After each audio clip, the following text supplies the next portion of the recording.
बिस्मिल्लाहिर्रहमानिर्रहीम। तो मेरा नाम है डॉक्टर जहांगीर यासर और आज हम जिस टॉपिक के ऊपर बात करने लगे हैं वो है ख़वातीन में मेंसेस की कमी के साथ साथ कब्ज़ का भी मसला की वजूहात के ऊपर बात करेंगे और आपको कुछ होम्योपैथिक मेडिसिन बताएंगे। वीडियो शुरू करने से पहले अगर आपने मेरे इस चैनल डॉक्टर जहांगीर यासर को सब्सक्राइब नहीं किया तो सब्सक्राइब ज़रूर करें और साथ बेल आइकॉन को भी प्रेस करें ताकि जो मेरी नई आने वाली वीडियोज़ है उसके नोटिफिकेशन आपको मिलते रहे। इसकी चंद एक वजूहात होती हैं।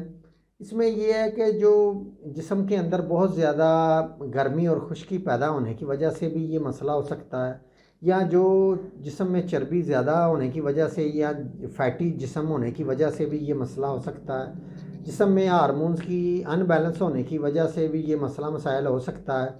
इसके अलावा चिकनाई की ज़्यादा मकदार जिस्म के अंदर होने की वजह से या जिस्म के अंदर सफ़रा की ज़्यादती की वजह से भी ये कब्ज़ और ये मेंसेस ना आने का मसला हो सकता है। अलामात जिस्म के अंदर ज़ाहिर होती हैं। इसमें ये होता है कि जो मेंसेस बिल्कुल रुक जाते हैं, साथ में कब्ज़ बहुत ज़्यादा हो जाती है और जो प्यास की शिद्दत इसमें बढ़ जाती है। चेहरे का कलर है वो बहुत ज़्यादा पीला हो जाता है। पेट में बहुत ज़्यादा दबाव बढ़ जाता है। पेट में कभी कभी हल्का हल्का दर्द होना शुरू हो जाता है या जो मेंसेस है ये बिल्कुल इसमें रुक जाते हैं। चलते हैं इसके इलाज की तरफ। के इलाज में जो होम्योपैथिक की मेडिसिन है पल्साटेला, ये 1 mg पोटेंसी के अंदर लेनी है। जिनको मेंसेस बिल्कुल भी नहीं आ रहे उनके लिए बहुत ही अच्छी मेडिसिन है।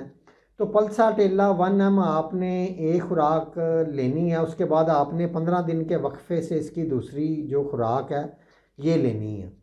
तो पल्साटेला 1 mg ये आपने एक माह में इसकी 2 खुराकें लेनी है। दूसरी मेडिसिन है इसमें वो है ब्राईओनिया। ब्राईओनिया ये आपने 200 पोटेंसी के अंदर लेनी है। ये भी आपने एक दिन का वक्फा डालना है और एक दिन आपने मेडिसिन के 4-5 कतरे आधा घूंट पानी के अंदर डाल के पीने हैं।